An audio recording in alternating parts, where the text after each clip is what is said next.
Bonjour, bienvenue sur Bible 365. Nous sommes contents que vous soyez avec nous aujourd'hui, pour écouter la lecture du livre de 1 Samuel chapitre 4, 5, 6, 7 et 8. Si vous êtes nouveau, s'il vous plaît abonnez-vous à la chaîne, aimez et partagez-la pour encourager quelqu'un d'autre à écouter la Bible cette année. Bonne écoute. 1 Samuel, chapitre 4. La parole de l'Éternel s'adressait à tout Israël. Israël sortit à la rencontre des Philistins pour combattre. Ils campèrent près d'Ébénézer, et les Philistins étaient campés à Aphek. Et les Philistins se rangèrent en bataille contre Israël, et le combat s'engagea. Israël fut battu par les Philistins, qui tuèrent sur le champ de bataille environ 4000 hommes. Le peuple rentra au camp, et les anciens d'Israël dirent : « Pourquoi l'Éternel nous a-t-il laissé battre aujourd'hui par les Philistins ? Allons chercher à Silo l'arche de l'alliance de l'Éternel. Qu'elle vienne au milieu de nous, et qu'elle nous délivre de la main de nos ennemis. » Le peuple envoya à Silo, d'où l'on apporta l'arche de l'alliance de l'Éternel des armées qui siègent entre les chérubins. Les deux fils d'Éli, Ophni et Phiné, étaient là, avec l'arche de l'alliance de Dieu. Lorsque l'arche de l'alliance de l'Éternel entra dans le camp, tout Israël poussa de grands cris de joie, et la terre en fut ébranlée. Le retentissement de ces cris fut entendu des Philistins, et ils dirent : « Que signifient ces grands cris qui retentissent dans le camp des Hébreux ?» Et ils apprirent que l'arche de l'Éternel était arrivée au camp. Les Philistins eurent peur, parce qu'ils crurent que Dieu était venu dans le camp. « Malheur à nous !» dirent-ils, car il n'en a pas été ainsi jusqu'à présent. « Malheur à nous ! Qui nous délivrera de la main de ces dieux puissants ? Ce sont ces dieux qui ont frappé les Égyptiens de toutes sortes de plaies dans le désert. Fortifiez-vous et soyez des hommes, Philistins, de peur que vous ne soyez asservis aux Hébreux comme ils vous ont été asservis. Soyez des hommes et combattez !» Les Philistins livrèrent bataille, et Israël fut battu. Chacun s'enfuit dans sa tente. La défaite fut très grande, et il tomba d'Israël 30 000 hommes de pied. L'arche de Dieu fut prise, et les deux fils d'Éli, Ophni et Phiné, moururent. Un homme de Benjamin accourut du champ de bataille et vint à Silo le même jour, les vêtements déchirés et la tête couverte de terre. Lorsqu'il arriva, Éli était dans la tente, assis sur un siège près du chemin, car son cœur était inquiet pour l'arche de Dieu. À son entrée dans la ville, cet homme donna la nouvelle, et toute la ville poussa des cris. Éli, entendant ces cris, dit : « Que signifie ce tumulte ? » Et aussitôt l'homme vint apporter la nouvelle à Éli. Or Éli était âgé de 98 ans, il avait les yeux fixes et ne pouvait plus voir. L'homme dit à Éli : « J'arrive du champ de bataille, et c'est du champ de bataille que je me suis enfui aujourd'hui. » Éli dit : « Que s'est-il passé, mon fils ?» Celui qui apportait la nouvelle dit en réponse : « Israël a fui devant les Philistins, et le peuple a éprouvé une grande défaite, et même tes deux fils, Ophni et Phiné, sont morts, et l'arche de Dieu a été prise. » À peine eut-il fait mention de l'arche de Dieu, qu'Éli tomba de son siège à la renverse, à côté de la porte. Il se rompit la nuque et mourut, car c'était un homme vieux et pesant. Il avait été juge en Israël pendant 40 ans. Sa belle-fille, femme de Phiné, était enceinte et sur le point d'accoucher. Lorsqu'elle entendit la nouvelle de la prise de l'arche de Dieu, de la mort de son beau-père et de celle de son mari, elle se courba et accoucha, car les douleurs la surprirent. Comme elle allait mourir, les femmes qui étaient auprès d'elle lui dirent : « Ne crains point, car tu as enfanté un fils. » Mais elle ne répondit pas et n'y fit pas attention. Elle appela l'enfant Ichabod en disant : « La gloire est bannie d'Israël. » C'était à cause de la prise de l'arche de Dieu et à cause de son beau-père et de son mari. Elle dit : « La gloire est bannie d'Israël, car l'arche de Dieu est prise. »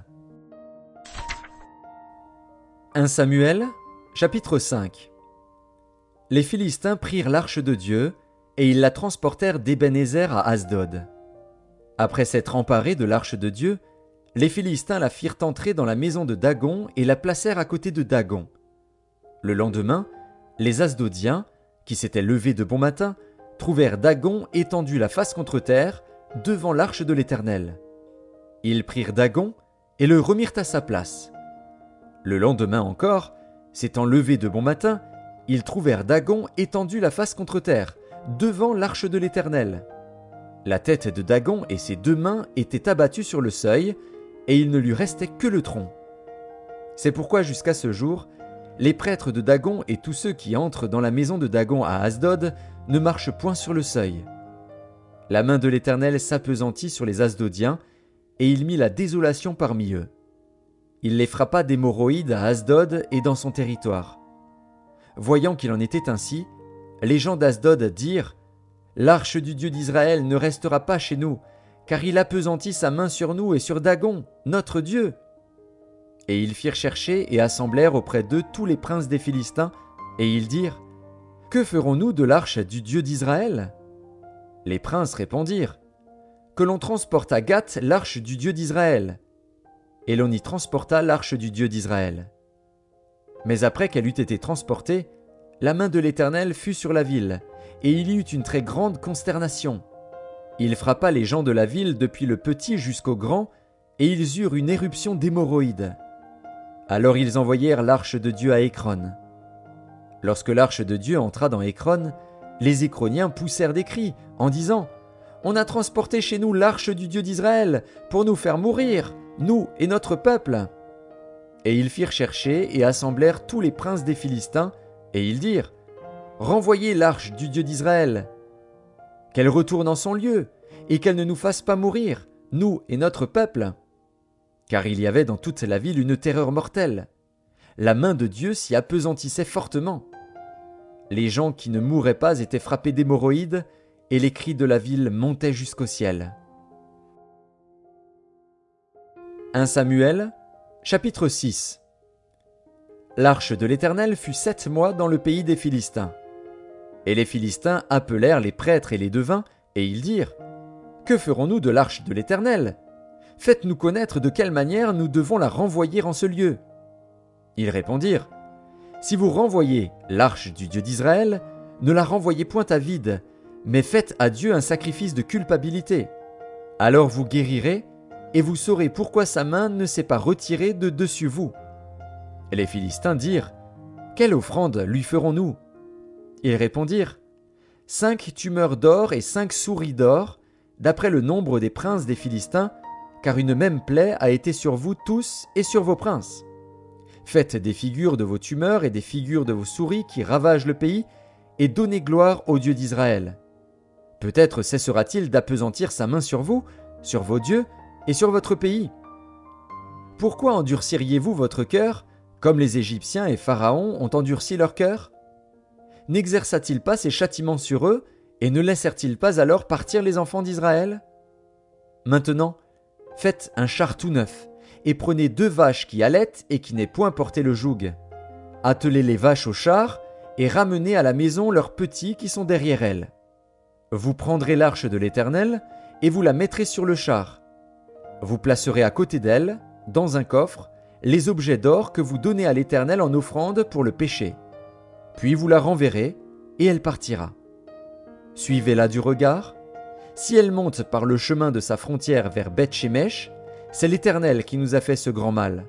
Sinon, nous saurons que ce n'est pas sa main qui nous a frappés, mais que cela nous est arrivé par hasard. » Ces gens firent ainsi. Ils prirent 2 vaches qui allaitaient et les attelèrent au char, et ils enfermèrent les petits dans la maison. Ils mirent sur le char l'arche de l'Éternel, et le coffre avec les souris d'or et les figures de leurs tumeurs. Les vaches prirent directement le chemin de Beth-Shemesh, elles suivirent toujours la même route en mugissant, et elles ne se détournèrent ni à droite ni à gauche.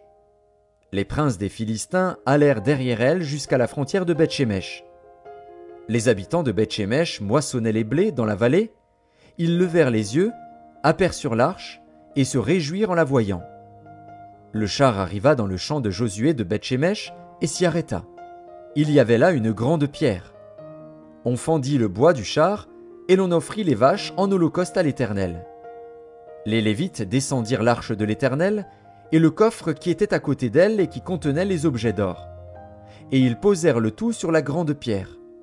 Les gens de Beth-Shemesh offrirent en ce jour des holocaustes et des sacrifices à l'Éternel. Les 5 princes des Philistins, après avoir vu cela, retournèrent à Écron le même jour. Voici les tumeurs d'or que les Philistins donnèrent à l'Éternel en offrande pour le péché, une pour Asdod, une pour Gaza, une pour Ascalon, une pour Gath, une pour Écron. Il y avait aussi des souris d'or selon le nombre de toutes les villes des Philistins, appartenant aux 5 chefs, tant des villes fortifiées que des villages sans murailles. C'est ce qu'atteste la grande pierre sur laquelle on déposa l'arche de l'Éternel, et qui est encore aujourd'hui dans le champ de Josué de Beth-Shemesh. L'Éternel frappa les gens de Beth-Shemesh lorsqu'ils regardèrent l'arche de l'Éternel. Il frappa 50 070 hommes parmi le peuple. Et le peuple fut dans la désolation, parce que l'Éternel l'avait frappé d'une grande plaie. Les gens de Beth-Shemesh dirent : Qui peut subsister en présence de l'Éternel, de ce Dieu saint ? Et vers qui l'arche doit-elle monter, en s'éloignant de nous ? Ils envoyèrent des messagers aux habitants de Kirjat-Jéarim pour leur dire : Les Philistins ont ramené l'arche de l'Éternel. Descendez et faites-la monter vers vous. 1 Samuel, chapitre 7. Les gens de Kirjat-Jéarim vinrent et firent monter l'arche de l'Éternel. Ils la conduisirent dans la maison d'Abinadab, sur la colline, et ils consacrèrent son fils Éléazar pour garder l'arche de l'Éternel. Il s'était passé bien du temps depuis le jour où l'arche avait été déposée à Kirjat-Jéarim. 20 années s'étaient écoulées. Alors toute la maison d'Israël poussa des gémissements vers l'Éternel. Samuel dit à toute la maison d'Israël : Si c'est de tout votre cœur que vous revenez à l'Éternel, ôtez du milieu de vous les dieux étrangers et les Astartés, dirigez votre cœur vers l'Éternel et servez-le lui seul, et il vous délivrera de la main des Philistins. Et les enfants d'Israël ôtèrent du milieu d'eux les Baals et les Astartés, et ils servirent l'Éternel seul. Samuel dit : Assemblez tout Israël à Mitzpa, et je prierai l'Éternel pour vous. Et ils s'assemblèrent à Mitzpa. Ils puisèrent de l'eau et la répandirent devant l'Éternel, et ils jeûnèrent ce jour-là, en disant : Nous avons péché contre l'Éternel. Samuel jugea les enfants d'Israël à Mitzpa. Les Philistins apprirent que les enfants d'Israël s'étaient assemblés à Mitzpa, et les princes des Philistins montèrent contre Israël. À cette nouvelle, les enfants d'Israël eurent peur des Philistins, et ils dirent à Samuel : Ne cesse point de crier pour nous à l'Éternel, notre Dieu, afin qu'il nous sauve de la main des Philistins. Samuel prit un agneau de lait, et l'offrit tout entier en holocauste à l'Éternel. Il cria à l'Éternel pour Israël, et l'Éternel l'exauça. Pendant que Samuel offrait l'holocauste, les Philistins s'approchèrent pour attaquer Israël. L'Éternel fit retentir en ce jour son tonnerre sur les Philistins et les mit en déroute. Ils furent battus devant Israël. Les hommes d'Israël sortirent de Mitzpa, poursuivirent les Philistins et les battirent jusqu'au-dessous de Bethkar.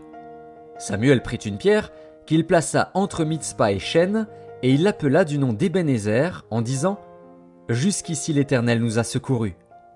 Ainsi les Philistins furent humiliés, et ils ne vinrent plus sur le territoire d'Israël. La main de l'Éternel fut contre les Philistins pendant toute la vie de Samuel. Les villes que les Philistins avaient prises sur Israël retournèrent à Israël, depuis Écron jusqu'à Gath, avec leur territoire. Israël les arracha de la main des Philistins. Et il y eut paix entre Israël et les Amoréens. Samuel fut juge en Israël pendant toute sa vie. Il allait chaque année faire le tour de Béthel, de Gilgal et de Mitzpa, et il jugeait Israël dans tous ces lieux.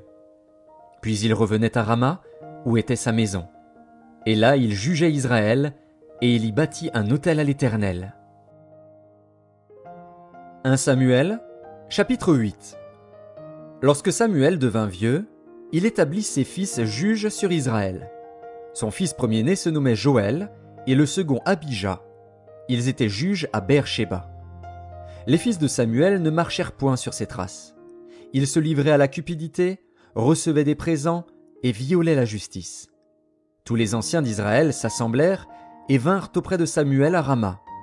Ils lui dirent : Voici, tu es vieux, et tes fils ne marchent point sur tes traces. Maintenant, établis sur nous un roi pour nous juger, comme il y en a chez toutes les nations. Samuel vit avec déplaisir qu'il disait : Donne-nous un roi pour nous juger. Et Samuel pria l'Éternel. L'Éternel dit à Samuel : Écoute la voix du peuple dans tout ce qu'il te dira, car ce n'est pas toi qu'il rejette, c'est moi qu'il rejette, afin que je ne règne plus sur eux. Ils agissent à ton égard comme ils ont toujours agi depuis que je les ai fait monter d'Égypte jusqu'à ce jour. Ils m'ont abandonné pour servir d'autres dieux. Écoute donc leur voix, mais donne-leur des avertissements et fais-leur connaître le droit du roi qui régnera sur eux. » Samuel rapporta toutes les paroles de l'Éternel au peuple qui lui demandait un roi. Il dit : « Voici quel sera le droit du roi qui régnera sur vous. Il prendra vos fils, et il les mettra sur ses chars et parmi ses cavaliers, afin qu'ils courent devant son char. Il s'en fera des chefs de 1000 et des chefs de 50, et il les emploiera à labourer ses terres, à récolter ses moissons, à fabriquer ses armes de guerre et l'attirail de ses chars. Il prendra vos filles pour en faire des parfumeuses, des cuisinières et des boulangères. Il prendra la meilleure partie de vos champs, de vos vignes et de vos oliviers, et la donnera à ses serviteurs.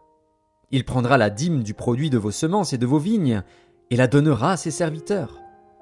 Il prendra vos serviteurs et vos servantes, vos meilleurs bœufs et vos ânes, et s'en servira pour ses travaux. Il prendra la dîme de vos troupeaux, et vous-même serez ses esclaves. Et alors vous crierez contre votre roi que vous vous serez choisi, mais l'Éternel ne vous exaucera point. » Le peuple refusa d'écouter la voix de Samuel. « Non, dirent-ils, mais il y aura un roi sur nous, et nous aussi nous serons comme toutes les nations. Notre roi nous jurera, il marchera à notre tête et conduira nos guerres. » Samuel, après avoir entendu toutes les paroles du peuple, les redit aux oreilles de l'Éternel. Et l'Éternel dit à Samuel : « Écoute leur voix, et établis un roi sur eux. » Mais Samuel dit aux hommes d'Israël : « Allez-vous-en chacun dans sa ville,